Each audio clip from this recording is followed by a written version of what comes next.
안녕하세요. 오늘도 그린 메르엔으로 여러분을 찾아뵙습니다. 오늘은 66번째 생명의 물. 요즘 굉장히 그 집중호우가 어마어마한 그런 철인데요.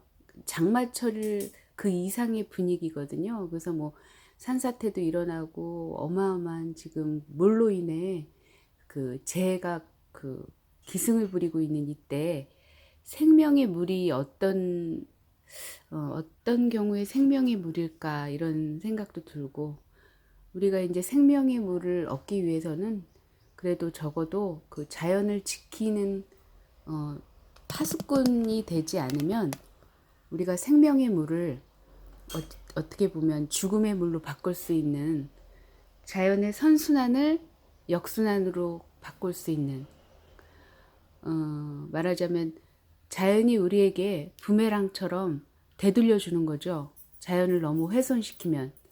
지금 전 지구적 상황이 그렇게 돼버렸어요. 지구 온난화, 그런 상황들이 너무 개발을 하다 보니까. 그리고 이제 그 예전 같으면은 국가와 국가 사이의 그 교류가 흔치 않았잖아요. 정말 그거는 엄청난 목숨을 걸고 모험을 해서 이렇게 말하자면 그 새로운 세계로 뭐 진출할 수 있었다 하지만, 요즘은 이제 뭐 온라인이나 비행기 이런 운송수단이 엄청나게 발달을 하면서 그런 뭐 전염병, 예를 들면 코로나 같은 경우도 사실은 다 이렇게 그 운송수단으로 인해서 쉽게 이곳저곳을 이렇게 많이 다니다 보니까 그게 이제 전염이 쉽게 되는 거죠.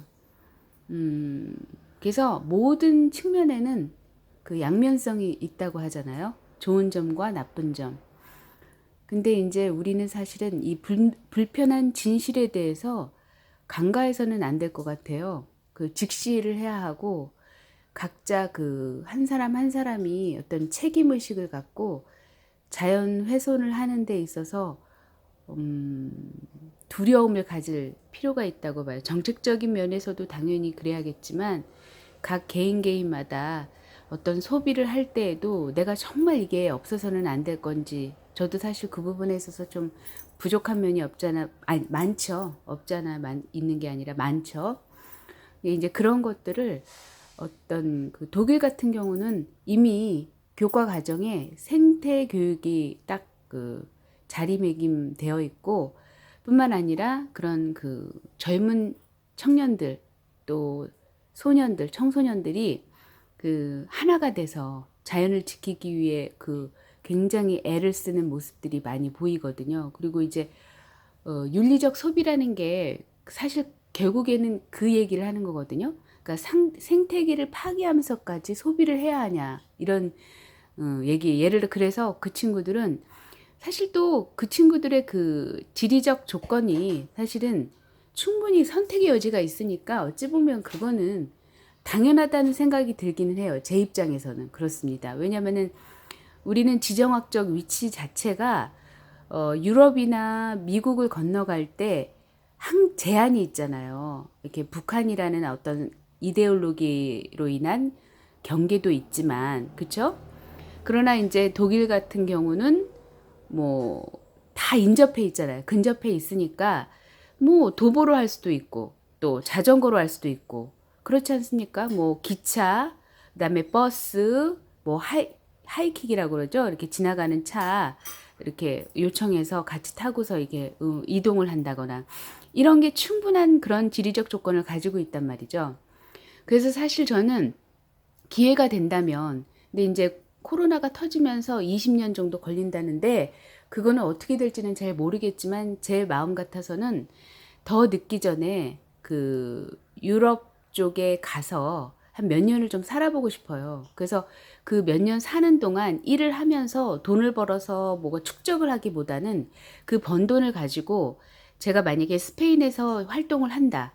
그러면 그 스페인 인근 지역을 이제 여행을 하는 거죠. 어떤 분이 유럽을 갔다 오신 분이 말씀해 주셨는데 그 포르투갈 사람들이 굉장히 그 뭐라고 할까? 온정이 있다고 하시더라고요. 그리고 이제 영어를 말귀를 알아들어서 참 편하더라 이런 말씀을 하셨는데, 그래서 어찌됐든 그 스페인을 근거지로 해서 그 주변을 좀 저는 여행을 하고 싶어요. 그래서 그 왔다 갔다 하는 것보다는 한 몇 년 거기서 이제 좀 살아보고, 그리고 이제 제 활동을 좀, 영역을 좀 넓혀갔으면 좋겠다는 생각을 했었는데, 코로나가 터지면서 그 꿈이 약간 좀, 뭐라고 할까요? 좀 흐려졌다고 해야 될까요? 그런 상황이 돼버렸는데, 그래서 어찌됐든 이제 너무 앞에 이야기가 길죠. 벌써 6분이 다 돼갑니다. 그래서 이제 본론으로 들어가 보겠습니다. 생명의 물. 어떤 이야기가 펼쳐질지 기대해도 좋습니다. 옛날 한 왕이 깊은 병에 걸렸습니다. 왕이 병을 이겨낼 거라고 믿는 사람은 아무도 없었대요. 왕의 세 아들은 몹시 슬퍼하며 정원으로다가 눈물을 흘렸습니다. 그런데 한 노인이 오더니 무슨 일인지 물었죠.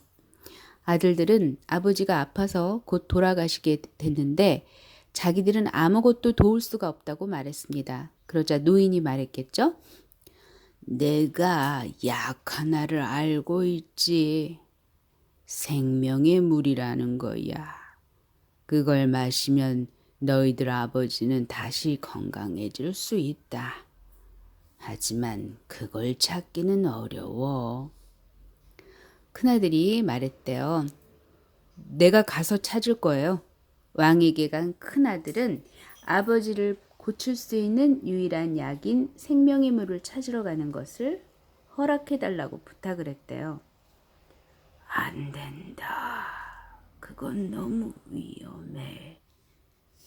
차라리 내가 죽는 게 낫다.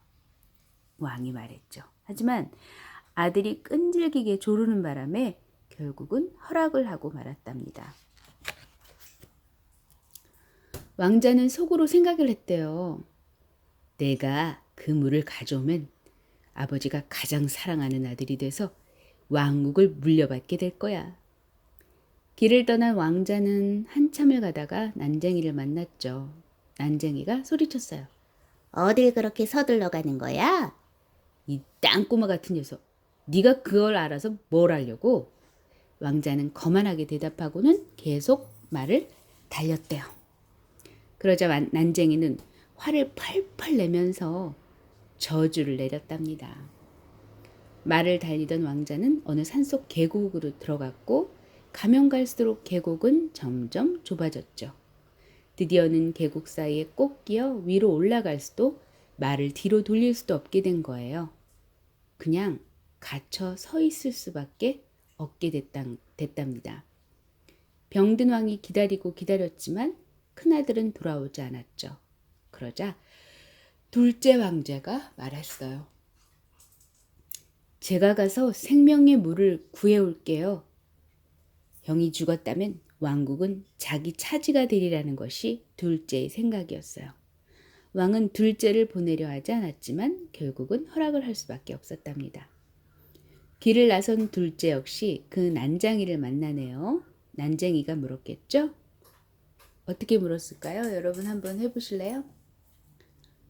하나, 둘, 셋, 넷, 다섯. 자, 난쟁이가 돼서 얘기해 보셨나요? 그렇습니다. 어딜 그렇게 서둘러 가는 거야? 이렇게 물었겠죠. 이 땅꼬마 같은 녀석, 네가 그건 알아서 뭐 하려고? 둘째는 잔뜩 뻐기면서 계속 말을 달렸죠. 하지만 난쟁이의 저주 때문에 형처럼 계곡에 갇혀 앞으로도 뒤로도 갈 수 없게 되었답니다. 거만한 두 왕자는 그런 신세가 된 거예요. 둘째도 소식이 없자 막내가 생명의 물을 찾아오겠다고 나섭니다. 왕은 결국 셋째도 보내야 했죠. 셋째도 길을 가다가 난쟁이를 만나네요. 어딜 그렇게 서둘러 가는 거야? 막내가 대답했어요. 생명의 물을 찾으러 가는 거야. 아버지가 몹시 편찮으시거든. 어디 가야 그걸 찾을 수 있는지 알아? 알아?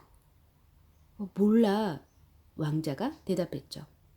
그럼 내가 가르쳐 주지. 나한테 대답을 제대로 했으니까 말이야. 그건 어떤 버려진 성의 우물에서 솟아나고 있어. 네가 원한다면 내가 무쇠 채찍 하나랑 빵 2쪽을 주지. 새로 된 성문은 그 채찍으로 3번 쳐야 열려. 그 안에서 사자 2마리가 달려들 텐데 빵을 던져주면 얌전해질 거야. 그 사이에 얼른 우물로 가서 생명의 물을 길어와라. 12시가 되기 전에 해야 해. 안 그러면 문이 다시 닫히고 너는 성 안에 갇히게 될 거야. 왕자는 난쟁이에게 인사를 하고는 채찍과 빵을 받아들고 계속 갔죠. 성에 닿자 모든 일은 난쟁이가 말한 대로였대요. 채찍으로 3번 쳐서 치니 성문이 열리고 빵을 받은 사자들이 얌전해지고 그 틈을 타서 성 안으로 들어가니 커다랗고 화려한 홀이 나타나네요. 막내는 마법에 걸린 왕자들의 반지를 빼고 바닥에 놓인 칼 한 자루와 빵 하나를 집어들었어요. 계속 들어가니 어떤 방에 아름다운 아가씨가 누워 있었답니다. 막내를 본 아가씨는 몹시 기뻐하면서 입을 맞추더니 자기를 마법에서 풀어주었으니 자기 왕국을 모두 선물하겠다고 말하네요. 1년 후에 다시 와서 자기와 결혼식을 올려야 한다는 거였어요. 아가씨는 생명의 물이 나오는 우물이 있는 곳을 가르쳐 주면서 12시가 되기 전에 서둘러 일을 마치라고 합니다. 또 다른 방에 들어간 왕자는 깨끗한 이부자리가 깔려있는 아름다운 침대를 보고는 잠시 쉬어가려고 누웠죠. 그러다 깜빡 잠이 들었답니다. 깨어보니 12시 15분 전이었답니다. 소스라치게 놀라 벌떡 일어난 왕자는 우물로 달려가서 옆에 놓여있던 병에 하나 가득 물을 길었어요. 그리고 황급히 무쇠 성문을 빠져나가는데 시계가 12시를 치기 시작하네요. 문이 꽝 닫히는 바람에 왕자의 발뒤꿈치살이 조금 떨어져 나갔습니다. 그래도 천만다행이죠. 생명을 건졌으니까요. 그래도 생명의 물을 찾은 것을 기뻐하며 집으로 돌아가던 막내는 다시 난쟁이를 만났죠. 막내가 칼과 빵을 갖고 있는 것을 본 난쟁이가 말했어요. 상당한 행운을 차지했구나. 그 칼 하나면 군대 전체를 벨 수가 있어. 그 빵은 아무리 먹어도 없어지지 않을 거다. 그때 막내는 형들과 함께 돌아가야겠다는 생각이 들어서 난쟁이에게 물었지. 혹시 우리 2 형이 어디 있는지 말해줄 수 있어? 나보다 먼저 생명의 물을 찾으러 나섰는데 돌아오지 않았거든? 네 형들은 2 산 사이에 끼어 있어. 나한테 너무 거만하게 굴어서 저주를 내렸지. 난쟁이가 대답했어요. 하지만 막내가 형들을 풀어달라고 오랫동안 간곡하게 부탁하자 마침내 난쟁이가 부탁을 들어준 후에 말했죠. 형들을 조심해라. 사악한 마음을 갖고 있는 사람들이야. 형들이 나오자 막내는 몹시 기뻐하면서 그동안 겪은 일을 모두 이야기해줬죠.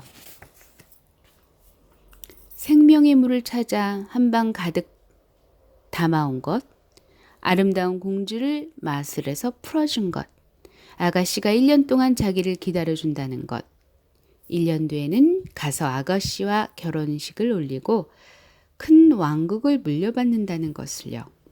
그런 뒤 세 왕자는 함께 말을 타고 가다가 전쟁과 굶주림으로 황폐해진 나라에 들어섭니다.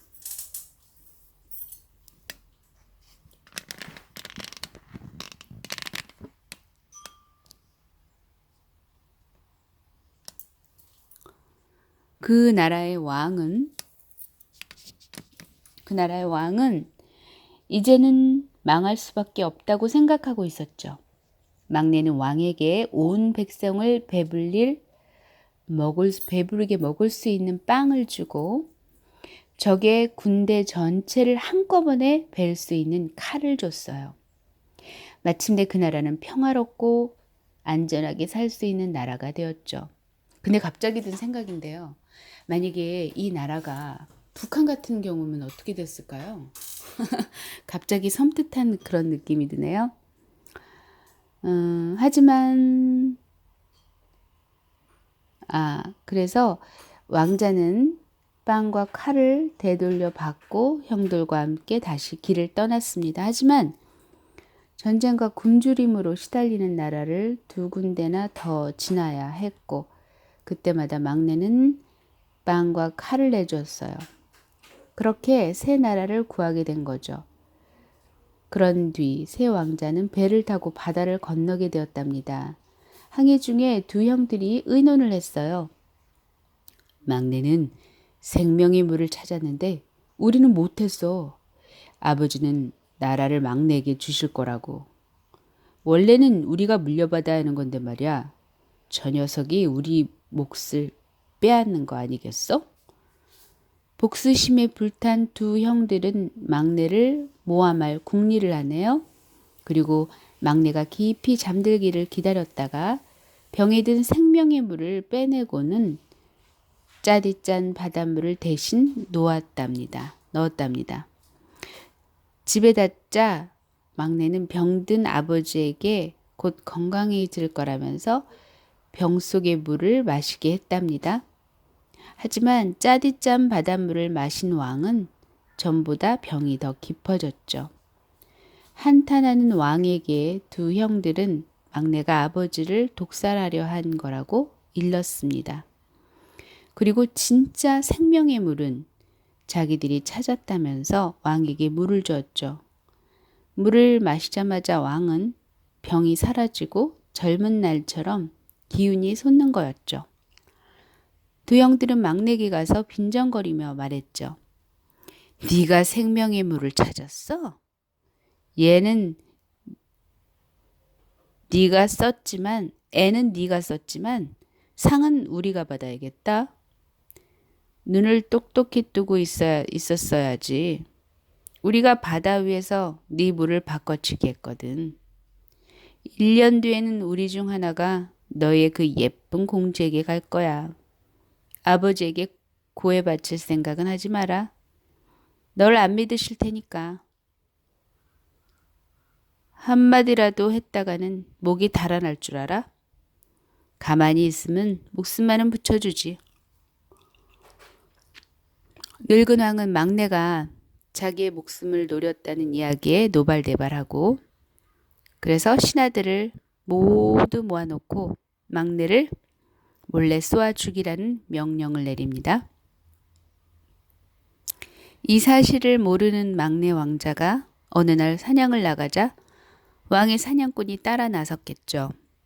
왕자와 숲속에 단둘이 남게 된 사냥꾼의 얼굴이 슬퍼 보였어요. 왕자가 물었겠죠. 무슨 일 있어? 사냥꾼이 대답했습니다.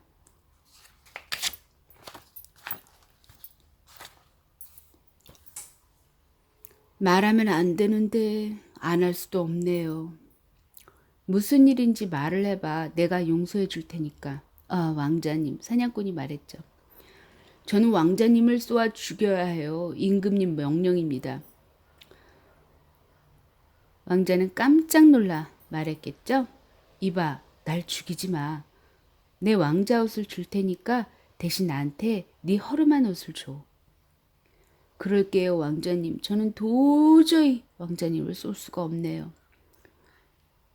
사냥꾼은 왕자의 옷을 받고 왕자는 사냥꾼의 허름한 옷을 입은 채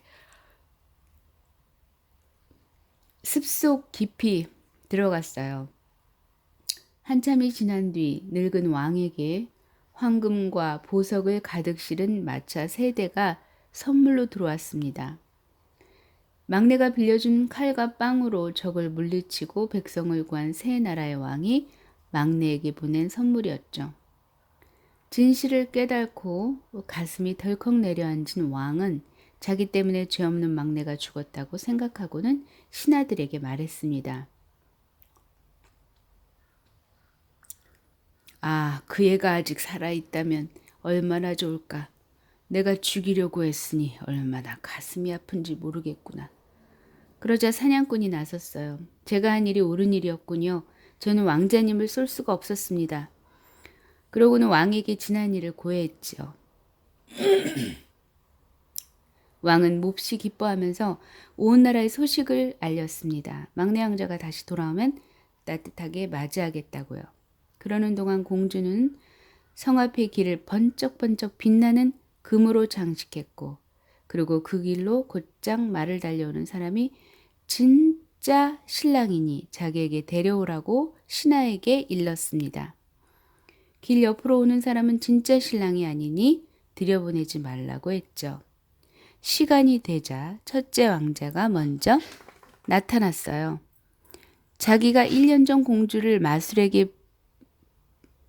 마술에서 풀어준 사람이라고 우기고 공주의 남편이 되어 왕국을 물려받을 생각이었답니다.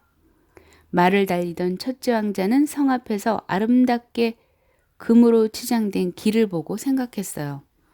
저 위를 지나가는 건 너무 아까워. 그러고는 말의 고삐를 잡아당겨서 길 오른쪽으로 갔습니다.